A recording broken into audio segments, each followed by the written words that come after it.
We are back on the Rational Boomer podcast. Hopefully, your day is going well. It's Tuesday.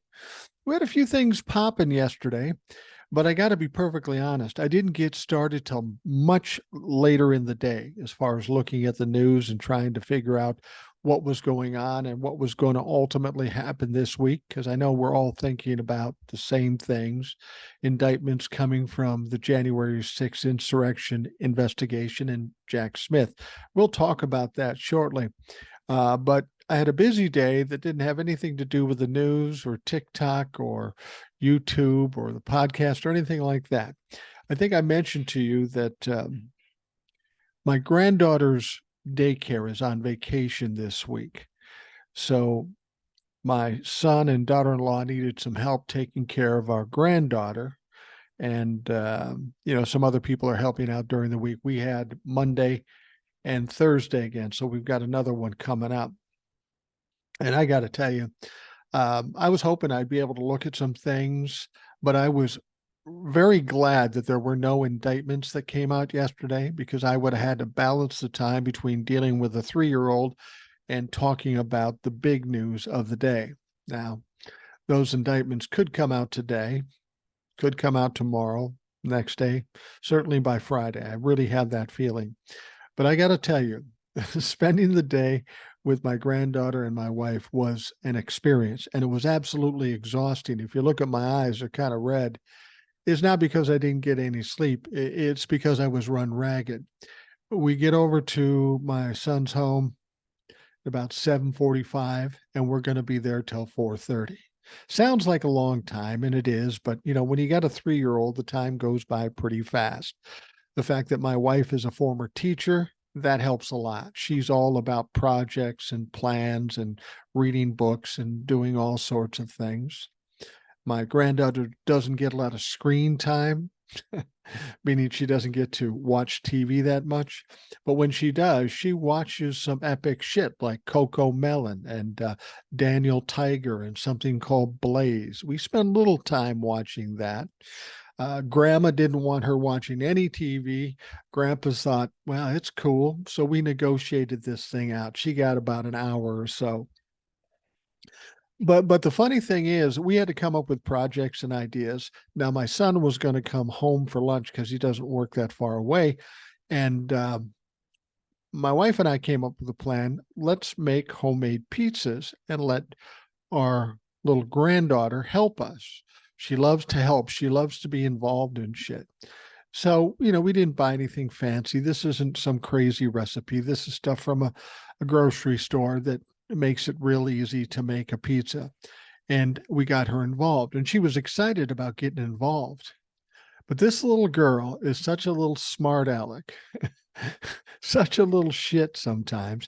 Now, when I say that, I'm not saying that in a derogatory way. The fact that she's a little bit of a shit and the fact that she's a smart ass, I absolutely love this. I'm proud of her that she's like that, because it tells me she's kind of like grandpa, and she'll do well for herself if she keeps that attitude. So anyway, we make the dough. She gets to squeeze the dough a little bit, but she's really not paying attention to squeezing the dough because she's taking chunks off and eating it. And my wife is saying, now, listen, honey, you can't do that. She goes, oh, no, I won't do it anymore. Grandma says, pinky swear, because we saw my son do that. She goes, pinky swear, pinky swear. So she starts on the dough again, grabs another piece, shoves it in her mouth. Apparently, pinky swear doesn't mean anything to a 3-year-old. There's no loyalty there. So we get the dough done, and now we got to put on the sauce. So I got some sauce, and I got a spoon, and I show her how to do it. She takes the spoon and gets some sauce and immediately shoves it in her mouth and swallows up a whole spoonful of sauce. I said, honey, you got to put it on the pizza. You're making this for your daddy. He goes, oh, okay, yeah, I'll do it. Don't worry. And then she puts another spoonful again, and of course she fucking licks the spoon again. Then we get to pepperoni. Give her about 10 pepperonis to put on this pizza. She takes 5, shoves them in her mouth, and puts 5 on the pizza. She's going to short the pizza because she wants the pepperoni now. Like I say, I'm not mad at this girl. I'm proud of her. I'm proud of her for being such a smartass. Same thing happens with the cheese. Mozzarella cheese. I go in, grab a handful, put some on one pizza so she gets an idea what it's all about. And she does the same thing. One handful of mozzarella pizza or mozzarella cheese, shoves it in her mouth. And honey, we got to put the cheese on the pizza. It was not an easy time making these pizzas, but she was pretty excited about it. We got them cooked. They came out well. She got a chance to eat them, and everything went well. And she was proud that she made a pizza for her dad, kind of. Always the toughest part here is getting her to take her nap. She never wants to take a nap. My son says, well, she goes down about 2 o'clock in the afternoon. And having experienced this before, I said, so when you say 2 o'clock, you really mean she gets sleeping about 3:30? And he says, yeah, exactly. That's pretty much what it is. So we're playing with her, trying to get her in bed and take a nap. And Graham and I are sleeping in the bedroom with her. And she's bouncing around, and she's always got an excuse. How about just one more book? Now, we've experienced this whole pinky swear thing. So we're not buying into the lie or the bullshit here. We know what she's doing. Oh, I got to get up to go potty. Oh, I've got to turn this light off. And this is the way it is every fucking time. I said to my wife, I said, let's just try something. Let's just lay here, tell her to get into bed, and then do nothing. And she'll go out of the room, try to do all this stuff. And I figured she'd get bored and she'd want to be with us. So she'd come in. And if I could just get her to lay her head down for a couple of minutes, she'd be out because I know she's tired. Well, after about an hour and a half of fucking around, that's exactly what happened. She went to sleep. Hour later, dad comes home. She's got soccer. So he wakes her up and she is pissed because she was out like a light. And that's when we took our leave. We hugged her goodbye and got the fuck out of there because we knew it wasn't going to go well. Now we have to do this again on Thursday, regardless of how tough it was and how much of a little smartass she is. I'm looking forward to it. We'll have a good time. All right. We've got a few emails, and I've got a comment here that came to me on YouTube. Those of you listening to the audio of this, you hear the podcast as you normally hear it. But as I've said before, people have asked me to do it in a video format, which I am doing now. And you can see that on YouTube. I was questioning whether there is really any need for me to do it on video. As you can see, it's me, some old white guy sitting in his living room. Not the greatest thing to look at. You know, I worked in radio for 40 years for a very good reason. Because with this face, I'm not getting into fucking TV. I would have made more money, but that didn't work out. Well, I have a follower on YouTube who writes regularly, and he kind of addressed this whole idea of doing the audio and the video, and which is better. Is the video really necessary? So I'm going to read this to you because I think he made some interesting points. His name on YouTube is Kenny McSmirky 9718. Now, just the name itself tells me I like this guy, McSmirky. So he says, so I was absorbed in the video and loving it, meaning the last podcast. And then I thought, yeah, you know what? He's right. I'll just try to listen without video and then maybe vacuum this place at the same time and finally get some stuff done around here. And since I'm vacuuming is totally brainless activity, this should be too dang easy, even for a weirdo like me. I know I got this. So today I'm rewatching most of the video because of all the Mike I missed out on last night. And it's all because my noggin just got horribly hung up on trying to empirically determine the best possible method for placing ultra perfect parallel lines on the carpet with a vacuum, all the while trying to juggle and process the stream of boomer sound waves entering my ear holes. You see the uphill battle. For some of us, it's more of a fish or cut bait situation. And what's worse, the dog and I already totally obliterated all my perfect lines. Well, Kenny, I appreciate that. You really didn't come to an answer to the quandary. Audio, video, both, one. I mean, the fact of the matter is now the way you're seeing me do the audio or doing the podcast, this is how I do the audio thing. This is what you would see if it was on video. So turn on a camera and a light and just do the podcast. That's all I'm doing. I'm not trying to create any kind of great production. I've never done any great productions on anything I've done, whether it be TikTok or YouTube or Instagram or the podcast. So we'll just do what we do and let the chips fall where they may. All right. First email comes from John. He says, your podcast has become a source of reliable news for me. I know we have never met, but I consider you a friend. Well, thank you very much. And I consider all of you friends as well. And my thoughts on you starting a video podcast would be great because you and the guests you have on the podcast present the information to your listeners in layman's terms so we can fully understand what's going on in the world. Keep up the good work, John. Well, thank you, John. I appreciate that. And that's really the point of doing the podcast. You know, when Donald Trump first got into office and I was seeing the things he was doing and what the Republicans were doing to enable him, I recognized all this because I've told you before, my father was a narcissist. He was very much a mini Donald Trump. He wasn't as wealthy. He did pretty well, but he wasn't as wealthy as Donald Trump claimed to be, but he was a lot smarter.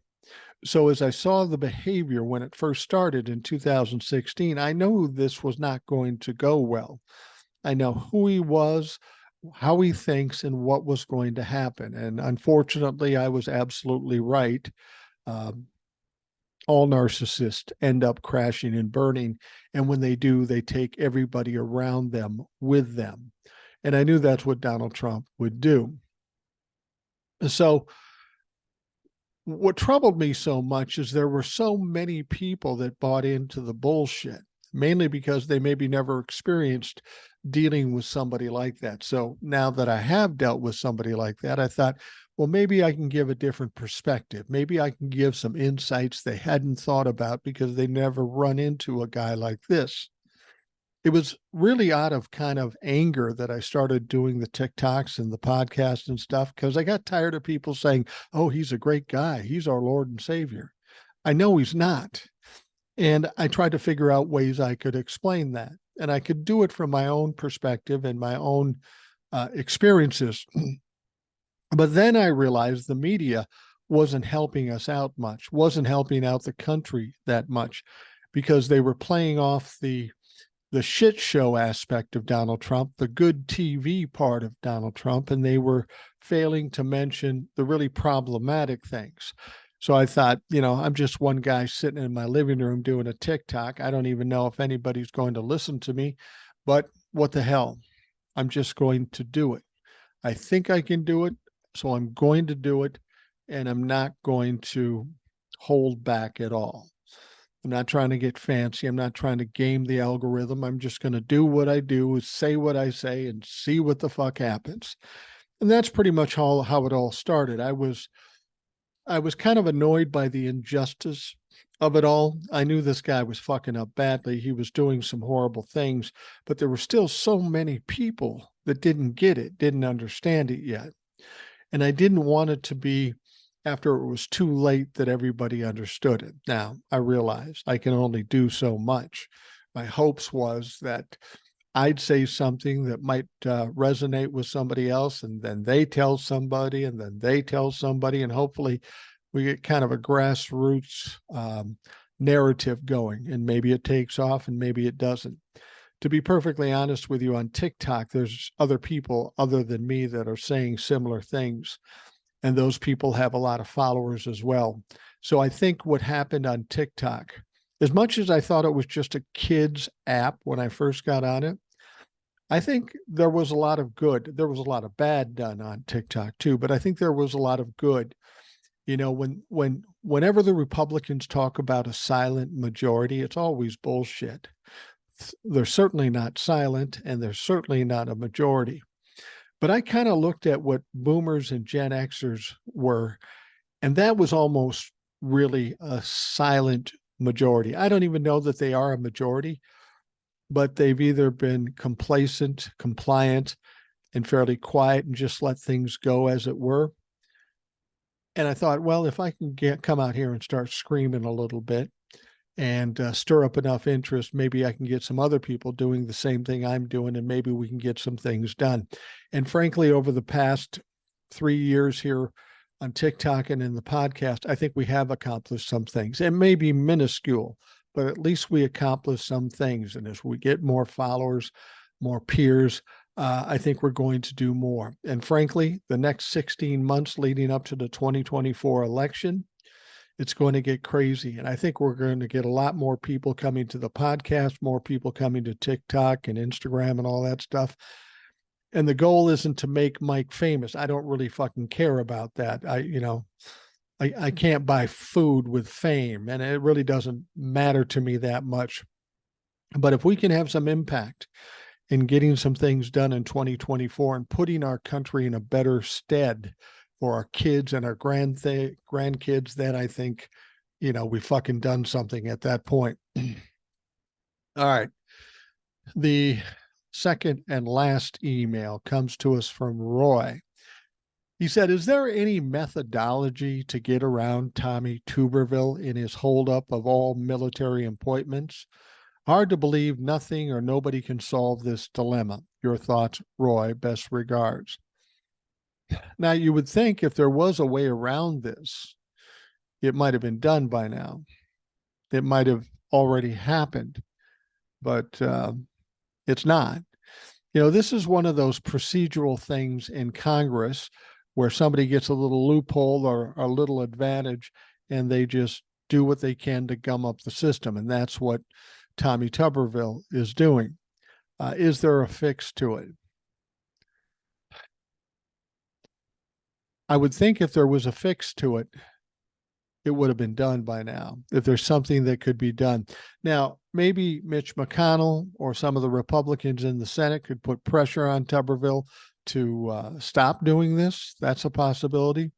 But they aren't doing that. They're gutless. I don't think anything will happen until Tommy Tuberville believes that his prospects, his power, his voting bloc will be affected by the things he's doing. Now, I think it's already the case that it's being affected. Now it's just a matter of getting him smart enough to understand it, to recognize it. And I don't know if we will ever do that. It's a fucked up situation. Tommy Tuberville is supposed to be all about the military, and all he's doing now is weakening the military.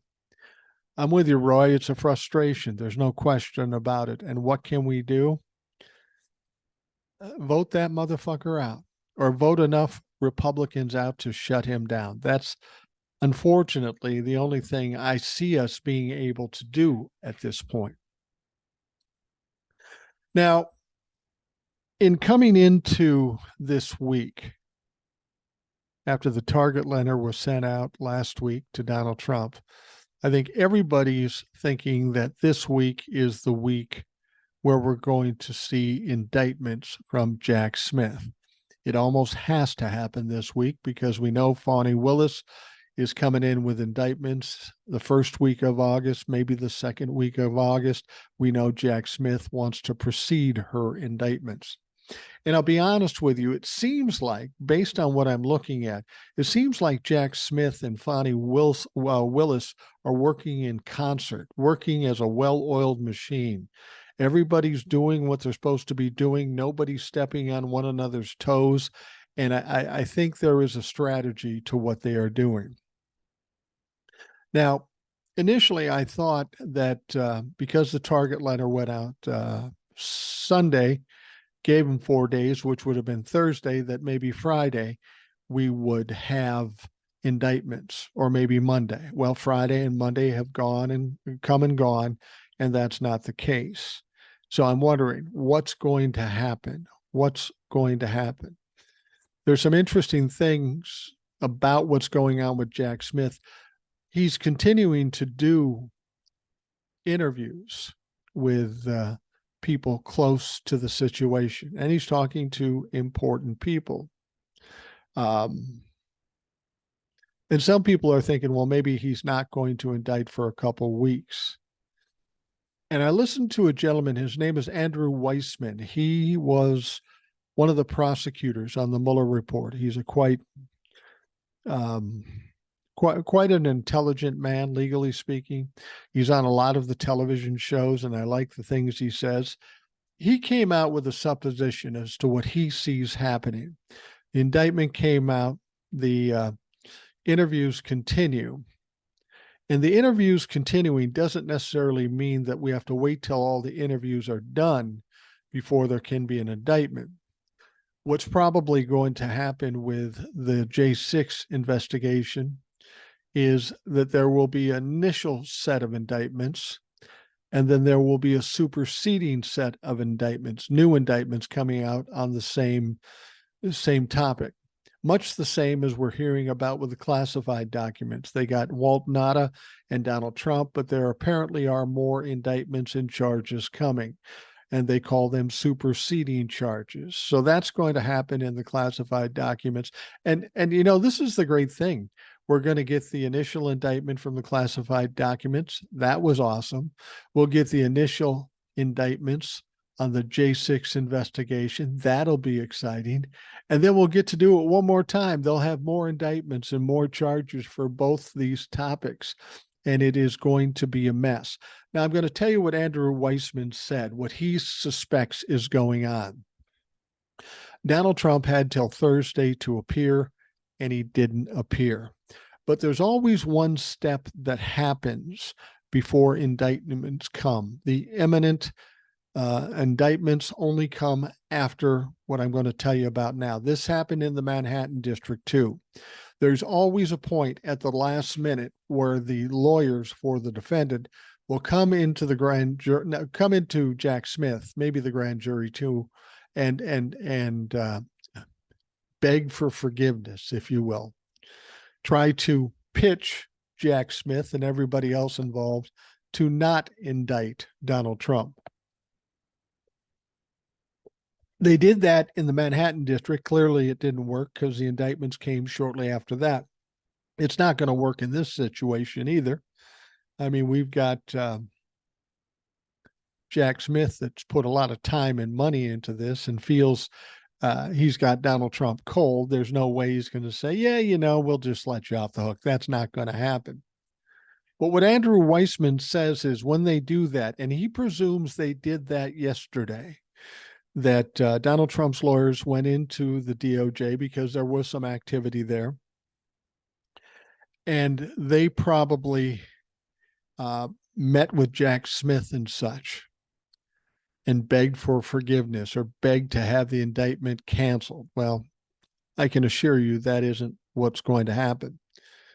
Now, what's interesting is I believe the grand jury meets on Tuesdays and Thursdays or Fridays. I'm not sure, 2 days a week. So today they normally meet. If Donald Trump's lawyers came in and tried to beg for mercy yesterday, it's conceivable when the grand jury meets today, I think it's about 1 o'clock Eastern, that the indictments could come out then, or maybe it'll come out Wednesday or Thursday. But it's almost assured that we are going to see the indictments this week. I just have a feeling with that. Again, this is partially a guess, but it's partially about looking at the facts and all the surrounding situations. It almost have to come out this week, and it could come out as early as today. In fact, as you're watching or listening to this podcast, the indictments may already be out there. When I'm at this stage and I know what's going on, every time I get up in the morning, the first thing I do is run to my phone and find out what the fuck is going on. I did it yesterday because I knew I had to watch my granddaughter and wouldn't be able to work as much as I normally do. Thankfully, the indictments didn't come. Somebody's watching out for me. But I'm here on Tuesday. I got the whole fucking day. So let's bring that shit. Let's get it done. So with all this going on now, we're sensing that Donald Trump is feeling the pressure. He's upset. He's ranting and raving. And on Sunday night, Donald Trump launched yet another attack on the Department of Justice for conducting multiple investigations into him, and then ranted, have they looked at my recent polls? Like that makes a difference. See, Donald Trump's under the idea that if he's running for president and the polls are favorable to him, that should cancel out any indictments. Now, here's the fact, Donald. You broke laws. They say nobody's above the law. Whether you're popular or not is no matter, because you broke laws and you're going to be held accountable. Now, after receiving the target letter from the DOJ early last week that alerted him to the investigation tied to the January 6th and the ultimate indictments, he first wrote, how many times can crooked Joe Biden's Department of Injustice, together with their local Democrat DAs and AGs, indict this political or his political opponent during the course of the campaign? Do they understand the damage being done to America? It will only get worse. We must stop these monsters from further destroying our country. Well, that's pretty rich coming from Donald Trump, who attempted to overturn fair and decent elections, tried to overthrow our country, undermine democracy. But he's upset that these people have the audacity of indicting him when he's so popular. Donald Trump's got a skewed mind. There's something just not clicking, something not connecting on Donald Trump's mind. And that's probably tied to his malignant narcissistic behavior. He just can't grasp it. He's so oblivious to anything that doesn't benefit him. Now, he went on to say, do you think that A.G. Garland and deranged Jack Smith understand that we are in the middle of a major political campaign for president of the United States? Have they looked at the recent polls? Why did they bring those ridiculous why didn't they bring those ridiculous charges years before? Now, that's a good question. Why didn't you do this 2 years ago? I'm with Donnie on that one. He goes on to say, why did they wait to bring them now? A virtually unheard of scenario. He later wrote, before adding, prosecutorial misconduct, election interference, all in caps, of course. That was followed by an ominous meme that carried a QAnon hashtag and stated, nothing can stop what is coming. Nothing. Well, I beg to differ, Donnie. We talked about this yesterday. You told us some big things were going to happen in Manhattan when you were arraigned there. Nothing happened. Same thing in Miami. Donald Trump is trying so hard to incite these people to do what they did in Washington, D.C. on January 6th. He wants them to do it again. I mean, this guy's in desperate straits. He knows if he goes to court, he's going to lose. As much as he wants to complain and try to project on Joe Biden, the fact is he's guilty. He knows he's guilty. His lawyers know he's guilty. So he's got to play a different game. He's got to create that chaos, or maybe have his Trump-lafucks attack people. But more than that, basically what Donald Trump is doing is he's using a tried and true bully tactic. He doesn't have any substance. So what he does is he threatens. And make no mistake, what he did here is threats. He makes threats in hopes that the person standing in front of him will say, oh my gosh, that's too scary. I'll let him have his way. Now, this is what Donald Trump has done his entire life. When he was a young kid, when he was a young man in business, and as he grew older in television and all this stuff, it was all about intimidation. And because he was alleged to have money and power, that intimidation worked. So now he's in a different situation. He is in politics. And now his opponents are far bigger, far stronger, and far more important than he could ever hope to be. Donald Trump would like to think he's bigger than the US government or bigger than this country as a whole. Well, he's not, and it's not even fucking close at this point. So Donnie Trump's in for a rude awakening. All his tactics and strategies won't work, haven't worked, continue to not work, and he doesn't know what to do. All he can do is go back to his standard strategies, make threats, and hope people give up and realize he's so powerful. But the fact of the matter is that's not going to happen. It's just not going to happen because he's gotten too deep into this. He can talk about Biden and all these other people, but the things he's done to this country are some of the most egregious, some of the most damaging things to this country that not only a former president has ever done, but anyone has done. Now, there have been people who commit treasonous acts and stuff like that, but not to this magnitude.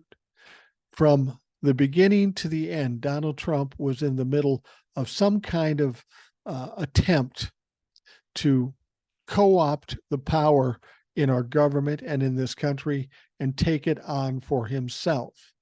That's always been his plan. And when he got into trouble, he tried to do the same thing. That's why he lied about the Mueller report. That's why he lied about the election.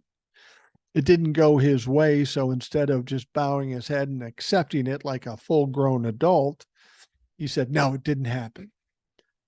Don't pay attention to anything you see or hear. I know the real truth. And most people wouldn't think anybody with half a brain would be sucked into that. And they'd be right. Nobody with half a brain would be sucked into that. But those with less than half a brain, those people that I endearingly call Trumplafucks, they don't have half a brain, or at least they don't use even half their brain, and they will buy whatever Donald Trump fucking tells them. And it's a little ridiculous. So anyway, Donald Trump is losing his shit.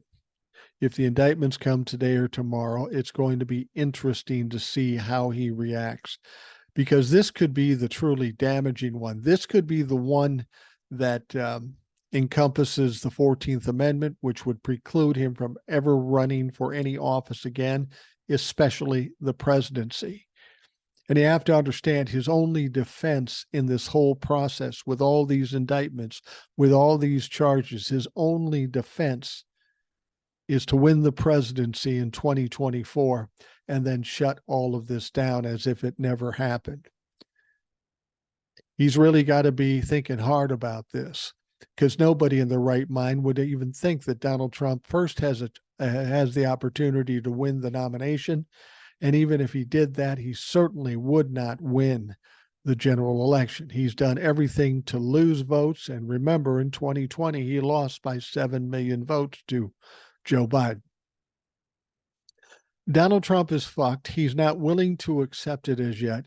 So he's going to try everything, regardless how ridiculous or crazy or dangerous it is. That's what we're dealing with here. We're dealing with a trapped wild animal, and we know those can be the most dangerous. And I'll say it here, Donald Trump can be dangerous. I don't know that he's going to have any luck trying to incite his people to attack something or somebody. We've seen 2 occasions with Manhattan District in Miami, and even in DC with the E. Jean Carroll case. We've seen opportunities for these toothless dumb fucks who scream about a civil war to stand up and actually do something they were threatening to do. But in each occasion, they haven't fucking done it. They haven't done it, and they're not going to do it. Every strategy that Donald Trump hopes to use has failed on him now. He certainly must be freaking out. We hear about, well, we see the post on Truth Social, and they're tantamount to fucking crazy. But we're also hearing that he's losing his shit when he's talking to various people on his current staff. So anyhow, That's where we stand with Donald Trump. We got a lot more to talk about with Jack Smith and all this shit.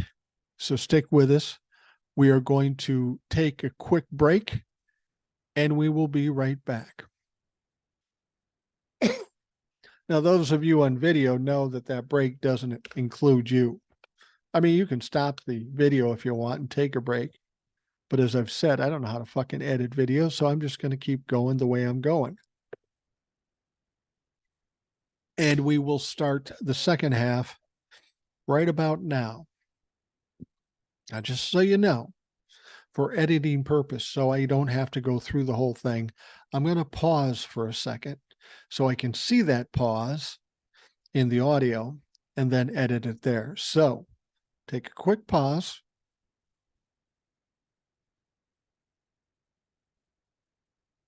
Now, Donald Trump praised election security enhancements during a February 2020 Oval Office meeting that apparently Jack Smith is looking into. Trump, who later in the year made baseless claims that the 2020 election was stolen, praised his own administration's efforts that led to the expansion of the paper ballots and support for security audits of vote tallies at the meeting, the report said. And why is this important? This is important because Donald Trump felt confident that the elections were fair and honest, and then when he lost, he decided they weren't. And this is important because we need to know that Donald Trump knew he was lying. I mean, he can always say, I really believed it was a fraud. What am I supposed to do? I thought it was a fraud. But there's so much coming out now that proves that's not true. He knew he lost. This is just yet another strategy that Donald Trump employs. When you lose, deny it and keep pushing back until they get tired of listening to you and just hand you the win. Well, that might happen in negotiations or on a local level. Not going to happen with the presidency of the United States. He's fucked around and now he's finding out, and he's not liking what he's found out.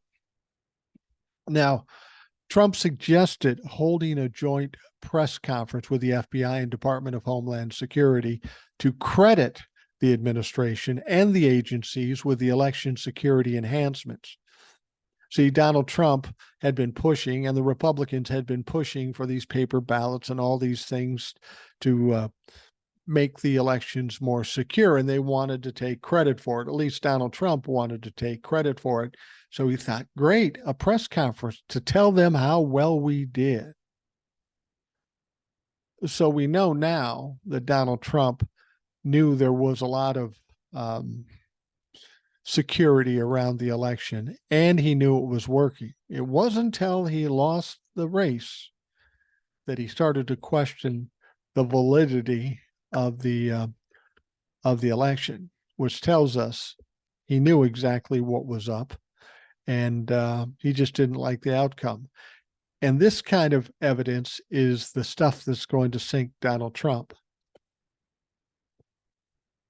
Now, the special counsel's office has interviewed several officials with knowledge of that Oval Office meeting, asking at least one of the officials to characterize the former president's reaction to information that the election systems were secure. Now, the report said Trump's expressions of confidence in the security of this election could be used by prosecutors to undercut his argument that he actually believed the 2020 election was stolen. Now, investigators appear to have expressed interest in determining Trump's understanding of the enhanced election security safeguards before he sought to undermine the validity. Now, some of these people they talked to include Sean Lingus, Kylie Atwood, Zachary Cohen, and Evan Perez. They write for a new outlet website. The investigators have also asked multiple witnesses about whether Trump retaliated against top officials for contradicting his narrative about election security. Well, retaliation is what Donald Trump is all about. So Jack Smith is interested in February's 2020 meeting. There's a lot of meetings he's probably interested in, those strategizing meetings in the Mayflower Hotel, in the White House, Ginny Smith just walking in, making directives, talking to members of the administration, even meeting with Donald Trump. Now, it was previously reported in the latest indication that Trump's special counsel is seeking testimony from a range of witnesses about Trump's mindset surrounding the voter fraud claims. They're trying to get evidence that says Donald Trump really knew it wasn't election fraud. He was just saying that. I think we all know that right now. I mean, that's pretty clear to us.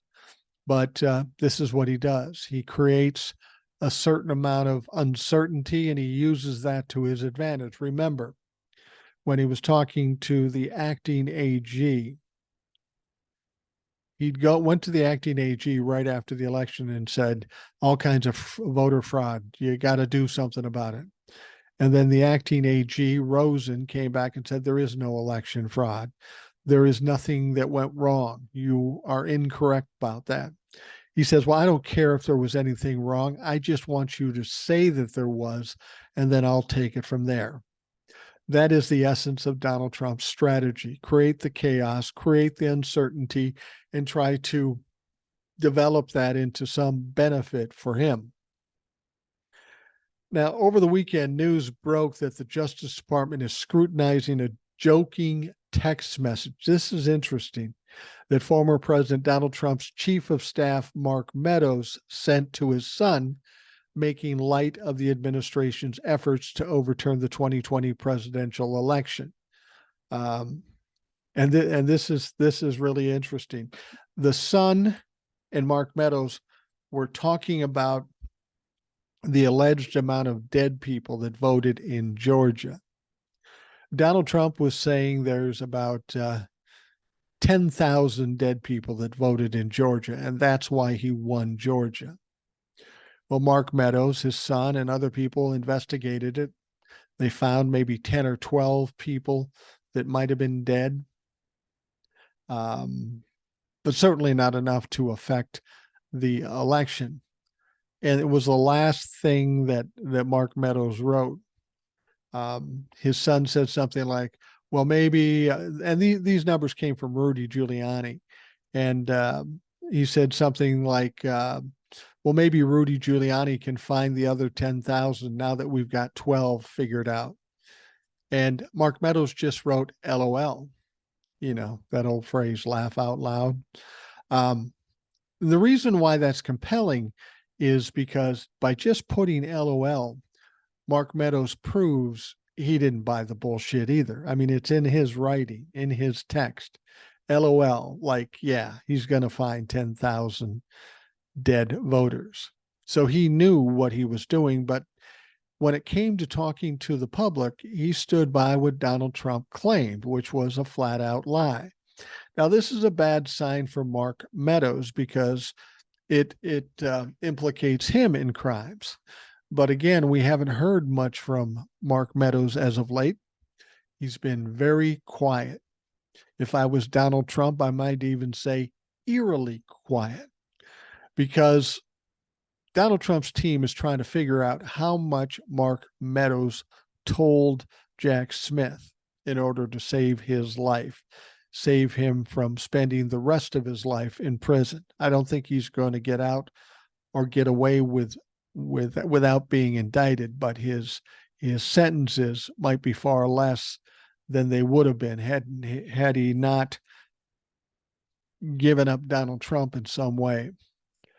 So Donald Trump and his team are trying to figure out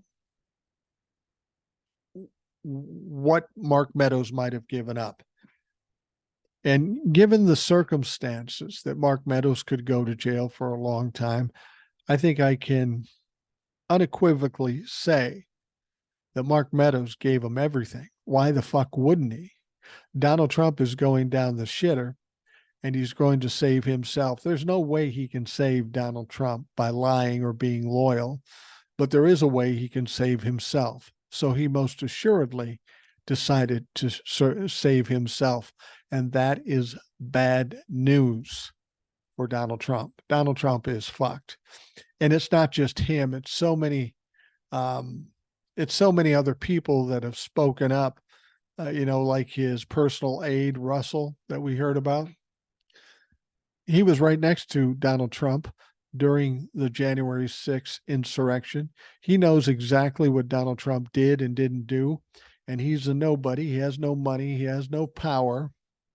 And you can bet that he gave up Donald Trump. He really had no other fucking choice. You know what's funny about the Republicans? For decades, they've always claimed to be the law and order party. They're all about rule of law. The fact is, that's not really the case anymore. The fact is, the Republican Party doesn't resemble anything like what the Republican Party was. I mean, if you were to rename the Republican Party, it might be more accurate to say the party of lawlessness and disorder, because that's what they cultivate all of the time. Now, they are concerned about laws, but only when those laws apply to somebody other than them. When those laws are trying or attempted to be used against them, they won't hear of it.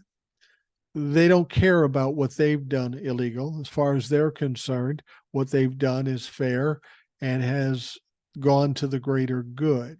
It's kind of like when Richard Nixon said, if the president does it, it's not illegal. Well, that's not true. That's a lie. That's wrong. And if these people are still trying to go with that, they're in a fool's mission. Now,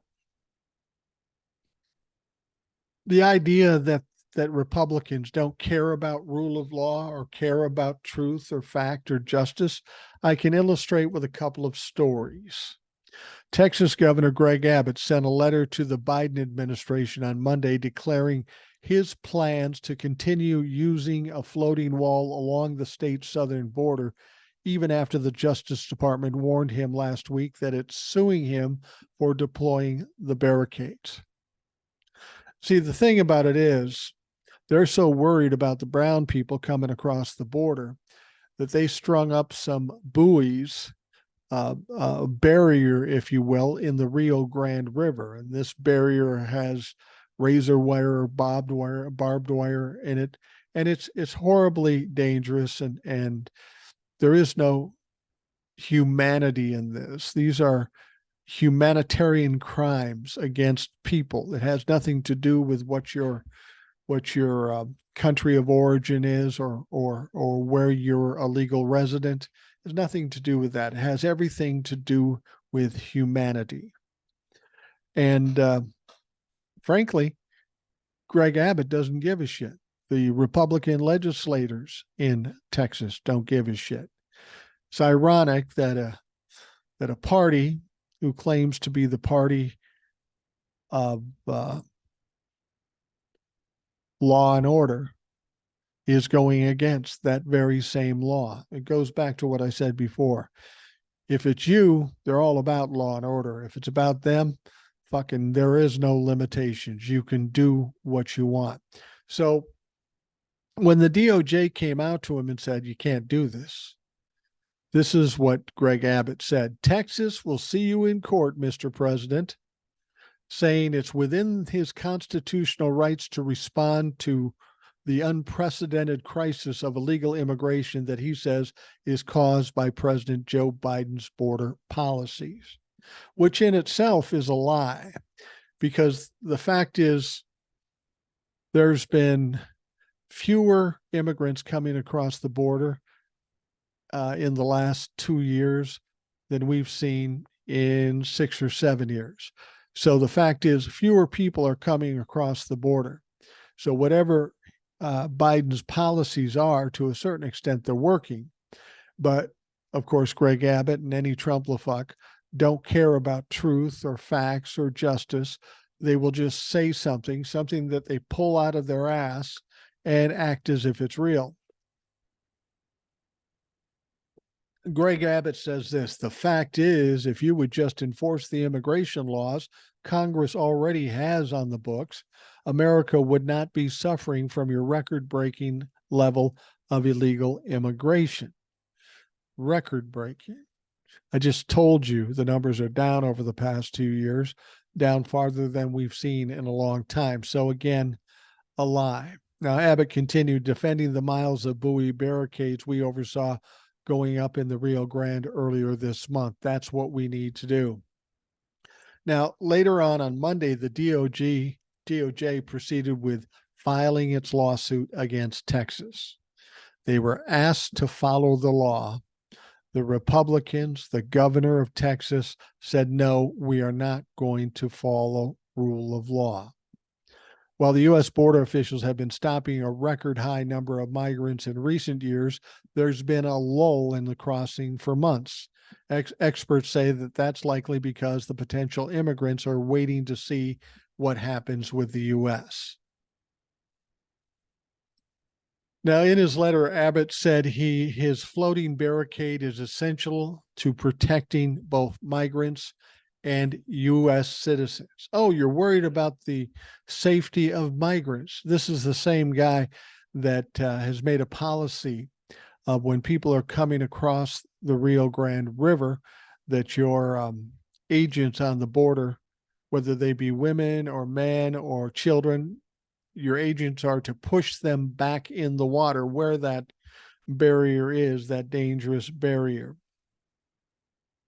Make no mistake, Greg Abbott doesn't give a fuck about people. If he did, he would be running his state much better. I mean, just as far as banning abortion when 70% of his state support Roe v. Wade. Clearly, he doesn't give a fuck or even know what he's doing. He's working against the very same people that elected him and pay his salary, and that may come to an end sometime soon. He goes on to say, if you truly care about human life, you must begin enforcing federal immigration laws, he said. By doing so, you can help me stop migrants from wagering their lives in the waters of the Rio Grande River. You can also help me save Texans and indeed all Americans from deadly drugs like fentanyl, cartel violence, and the horrors of human trafficking. Now, they always bring up the drugs, and they always bring up fentanyl because that's the buzzword. That's the thing that people are dying from. In reality, recent data shows nearly 90% of convicted fentanyl traffickers were U.S. citizens, and just 0.02% of the migrants arrested for illegal crossings had any fentanyl on them at all. Not saying it's not a problem with even that small percentage, but it isn't what Abbott is saying. And it certainly isn't worth putting immigrants' lives in danger. So that's one example of how Republicans, who claim to be the party of law and order, have disregarded a law because it doesn't suit them, because it doesn't fit their agenda. But that's not the only illustration we have. Let's look down to Alabama. It was a legitimate surprise when the conservative-dominated U.S. Supreme Court ordered Alabama's conservative-dominated state government last month to redraw its congressional map and include either a second majority black congressional district or something quite close to it. It may be equally surprising that Alabama appears to have said no. The fucking Supreme Court that your Lord and Savior put in place gave them the majority. They're Trumplafucks, they're conservatives like you claim to be. They make a decision and you won't even go along with their decision. You see, it's not about what's right or true. It's about what works for me and what is beneficial and enriches me. And there's where the problem lies when we're dealing with Trumplafucks. Now, instead of simply complying with the Supreme Court's order in the Allen v. Milligan case, Alabama's legislature redrew the congressional map to lower the black voting age population in the existing Democratic seat held by Representative Terry Sewell from about 55% to just over 50%, and then increased a second district blacks population percentage to about 40%. The new map approved by Alabama's legislature and governor will go before federal courts for review in August, so this story is far from over. And it will combine with fights over congressional maps in other states, especially New York. And this is the kind of thing we need. We need some pushback on this gerrymandering shit. We're getting it in various parts of the country, especially the swing states. And I'll be honest with you, there are some Democrats trying to game the system too with their gerrymandering. Every time they do something like that, whether they be Republican or Democrat, they are disenfranchising voters. And the one thing our government should be doing is protecting and cultivating and encouraging more honest voters in this country. They know who votes and who doesn't vote. And now they want to control those who do vote to work to their benefit. And once again, we have another situation with a law and order party is going to the Supreme Court and saying, fuck y'all. We don't like what you decided, even though you're our boys. And so we're not doing it. This happened one time in Alabama before. It was about segregation and allowing black children into schools and colleges and such. The governor of the state at that time was George Wallace. Now, if you're not old enough, you don't know who George Wallace was, but in the 60s, when racism was cool, at least in the minds of those racists, he was probably one of the most racist politicians in this country. He was not fond of segregation. He did not want black kids going into his white schools. So he literally stood in the doorway of a school where black kids were supposed to go in and get an education. He did not want that to happen. And he ignored the courts because the court said he must do that. Now, I know that George Wallace got a call from John F. Kennedy when this happened, and it wasn't a very friendly call. But if you listen to YouTube, if you watch YouTube and you see this clown, George Wallace, speaking, it reminds you of a lot of Republicans now, the things they say, the way they word things, and how they try to divert, distract, and delay. It's much the same then as it is now. Now, you probably remember that George Wallace ultimately had an assassination attempt on him. He was shot. He was knocked down. He was in the hospital for a long time. I think he's paralyzed or was paralyzed, but he survived. He never really did much in politics after that. But Alabama has been a hotbed of racism, and they're showing it very clearly now with this gerrymandering bullshit. I don't know that it will fly ultimately. It's just a matter of how long it will take to get this finally decided. You can only hope that they do it before the 2024 election, but you know how the courts and government fucking roll, so I wouldn't get too excited about it. Now, there's another guy in the House of Representatives that we all fucking hate. That, of course, is Jim Jordan. We know that Jim Jordan, when he speaks up, he frequently tells lies. He frequently misleads people. And now the Department of Justice on Monday, in a letter to Representative Jim Jordan, urged the House Judiciary Chair to stick to the facts. Well, that's going to be a hard one for him. He doesn't do well with the facts. The DOJ was responding to Jordan's July 21st letter expressing interest in the investigation of Hunter Biden, led by David Weiss, a U.S. attorney from the District of Delaware appointed by Donald Trump. Now, in this letter to Jordan, the DOJ agrees to allow Weiss to testify before Jordan's committee after Congress returns in the August recess. Now, we know how these We know how these witnesses or whistleblowers or whatever they want to call them do. Not one has brought any evidence to the table or any proof to this. These are all weak attempts by the Republicans to try to smear Donald Trump, just like, or not Donald Trump, Joe Biden, just like they tried to smear Joe Biden with Ukraine in 2020, just like they, in fact, did smear Hillary Clinton in 2016. That is their only political strategy, and that is a weak strategy. Now, across administrations, the department has long recognized its obligation to protect law enforcement work from even the perception of political interference, including from Congress. Our long-standing principles and duty to take care that the law be faithfully executed require us to maintain the confidentiality of sensitive law enforcement and for information, and to protect line attorneys and agents so they can do their jobs for the American people free from improper political pressures. So basically what they're saying is the DOJ is saying to Jim Jordan, we're tired of hearing your bullshit. We're tired of your fucking delays. So please stop that shit. Now, I would presume there might be some action if he decides not to shut up. There may be some punishment to it. The question is, will the FBI do it? Will they hold him accountable? Will they indict him and bring him to court? I don't know.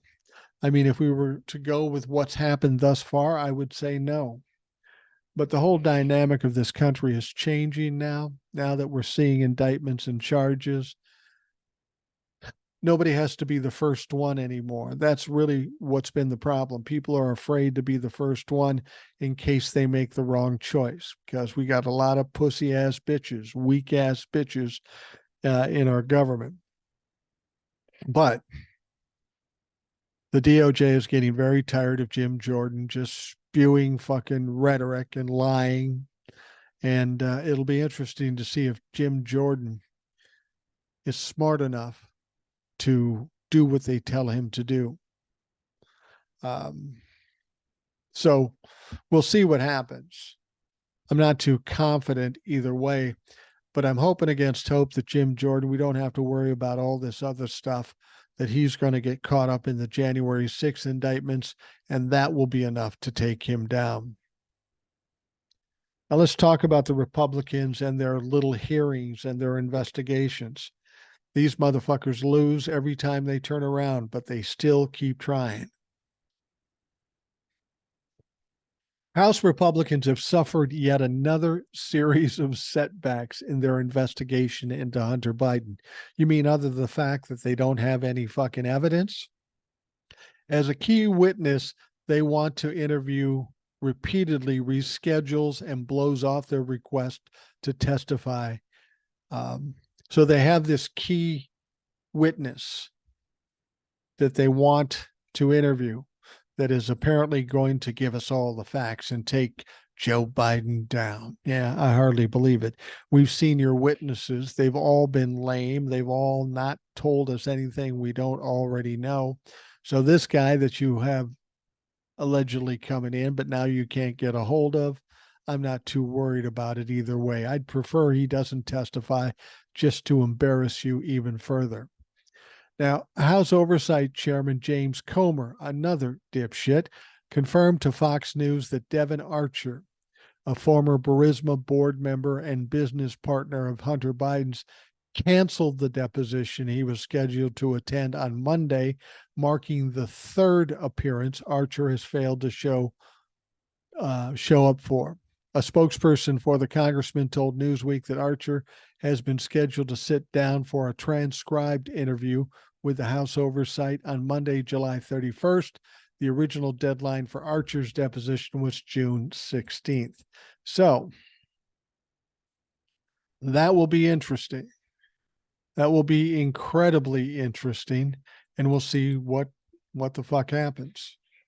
As I've told you, with all these indictments and the charges and the imminent trials and convictions and that sort of stuff, This is going to destroy Donald Trump without question. I don't think he'll be even in a mental state to run for president in 2024.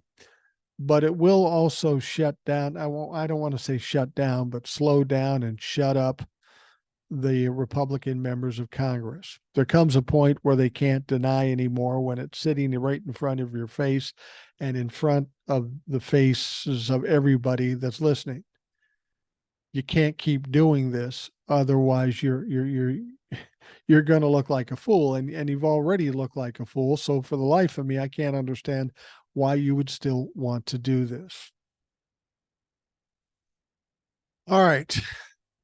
This last one I want to talk about, I find a little annoying. I'm not surprised by this. We've heard this talked about with Marjorie Taylor Greene and Lauren Boebert. Now, Speaker Kevin McCarthy gave perhaps the strongest indication yet that the Republican-controlled House intends to take steps toward launching an impeachment investigation against Joe Biden. The House Oversight Committee has been in overdrive attempting to link Biden to business dealings entered into by his son, Hunter Biden.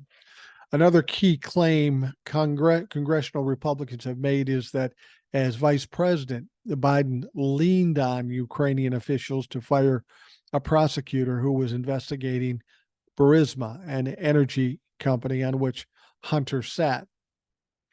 What we really know about this guy that was the prosecutor in Ukraine was a corrupt motherfucker, was taking money under the table and not prosecuting certain people. He hadn't even entered in the idea of prosecuting Hunter Biden. And Joe Biden looked at this as a danger for Ukraine. Ukraine wanted a bunch of money for their military and their defense, but they got this clown that is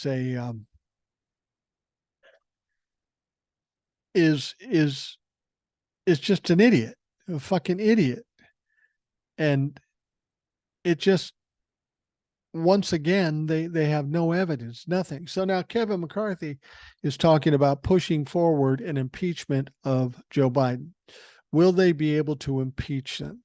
Well, they may be able to because they have a slim majority in the House of Representatives. Never mind, they have no reason to do it, and there's no legitimate reason to do it. They will still try it. But here's what I'm going to tell you. A lot of people in the Republican Party see this as a problem. They see this as a situation where they already have all kinds of problems and they don't want to make it worse. So, as we know, in an impeachment, it first goes to the House. They vote to impeach him, and if they vote to do that, then he's impeached. That's why Donald Trump has been impeached twice, and then it will go to the Senate. It'll be essentially kind of a trial there. If he's found guilty, then he'll be booted. But if they don't find him guilty and they let him pass, nothing happens to the guy. But here's what I think may happen. When the House votes on it, even though the Republicans have the majority, a slim majority, but a majority nonetheless, I have a feeling there will be some Republicans will see the danger of doing something like this and the ridiculousness of it, and they will vote to keep Joe Biden in office and vote against the impeachment. I got to believe that's going to happen. I mean, this is a bridge too far. This is going to cause too much trouble, and the backlash is going to be on the Republicans. Now, MAGA is not smart enough to understand that, but there are people that are old enough, experienced enough, and know better that are in Congress right now that happen to be Republicans. So I think that's what's going to happen. But I'm going to look forward to Kevin McCarthy bringing this to the floor because he will no doubtedly fail and he will be embarrassed once again. I don't know how they can keep doing this. If I was embarrassed once, I would make sure that never happened again. Not Republicans. They're more than happy to embrace the L any chance they get. All right, we are going to wrap up the Rational Boomer podcast. I want to thank you for taking the time out of your day to listen. I hope you have a great day, and we'll talk to you again tomorrow.